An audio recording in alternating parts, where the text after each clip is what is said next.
Welcome to the Oilers TV live pregame show. I'm your host, Tony Brar. Grab a coffee as we tee up tonight's matchup between the Oilers and the Predators here in the Music City. The Oilers, of course, will look to play to the tune of 2 points after a disappointing effort 48 hours ago in the state of hockey with a 5-1 loss to the Wild. We'll be hearing from Captain Connor McDavid and head coach Jay Woodcroft in just a few moments. Stay tuned.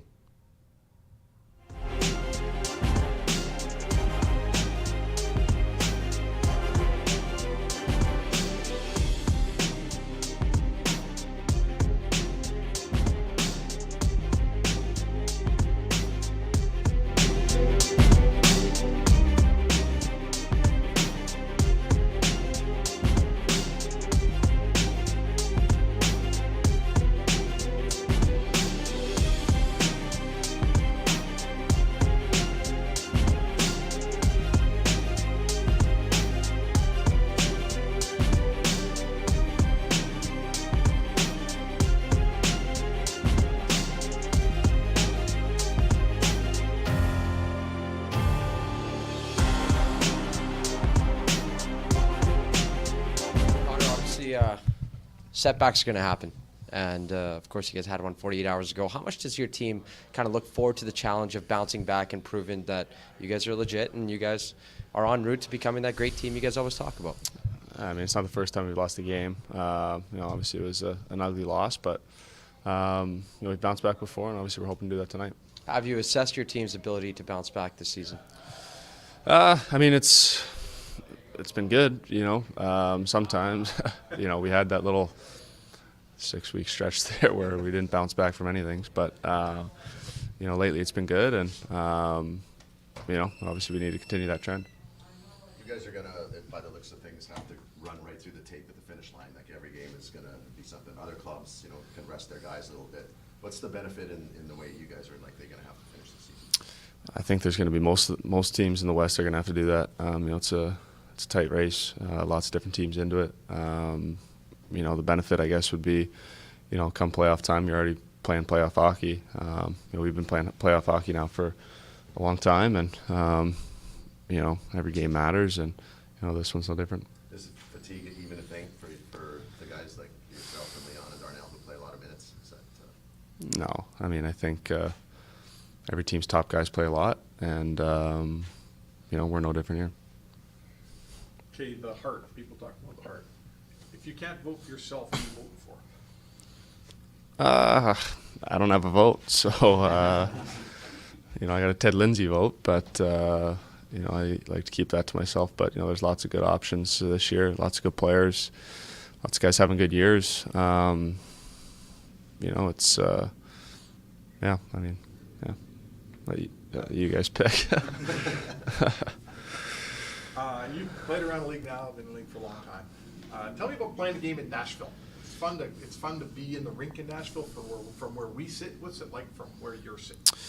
Yeah, it's a fun place to play. I think when you think of great hockey towns, I'm sure a lot of people don't necessarily think of Nashville, but it's definitely one of the more fun buildings to play in. The fans are loud, the building gets rocking, and it's in a great spot. So it's a great place to come play.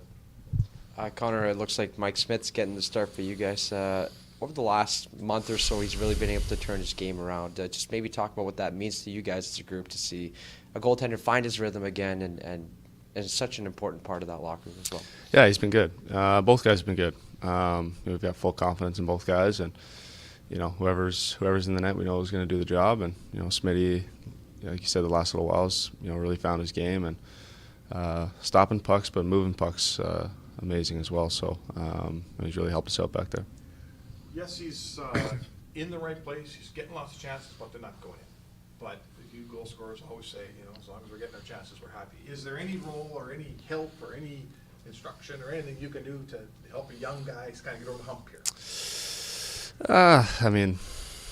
He's just got to keep firing away. I know there's no real thing you're going to tell him or, that's going to make the difference. You just got to see one drop, and, it usually helps. I know he's been a bit snake bitten, but he's getting his looks, and, he's doing other good things. He's hard on the forecheck, he's playing the right way, and, helping other guys out. So, obviously we'd like to see him score a few, but he's doing a lot of other good things.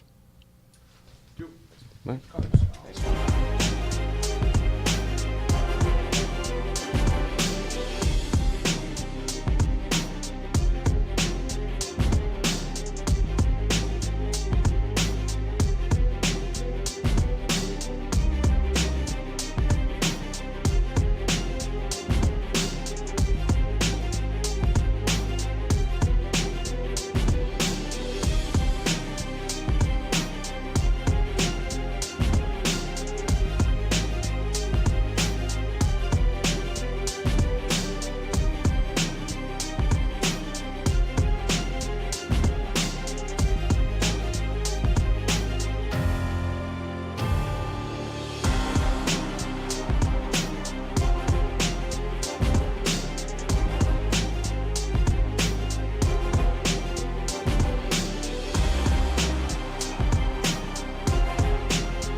Second consecutive game, you're playing a team that's they're a physical team. They play in smash mouth hockey. Just a thought on maybe learning from that experience against Minnesota and allowing to build on it, especially with some of your younger players. Yeah, I think anytime that you're in those situations, you're trying to get better or use the moments within those games as growth moments.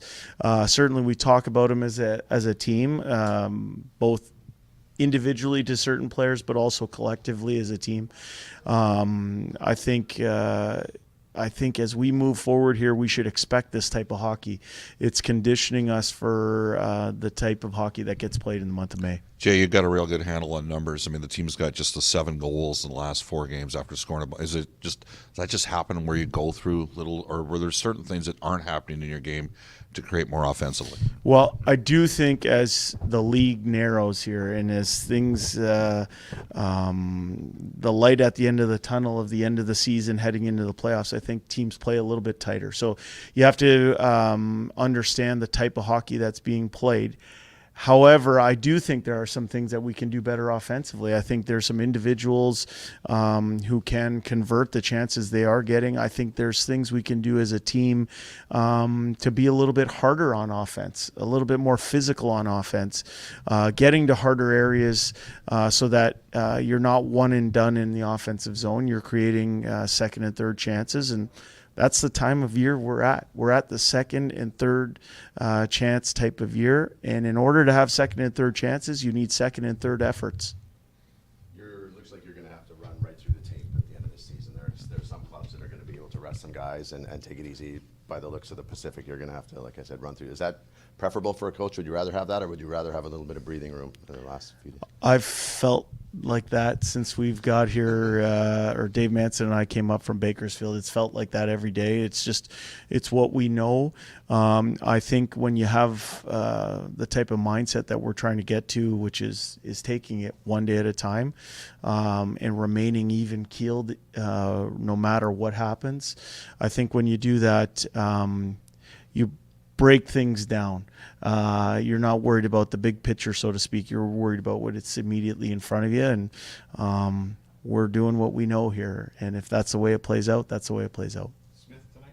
Smith is in tonight. And you mixed your lines up during the game Mm-hmm. the other day. Did they start again like they started? Or you mix them up?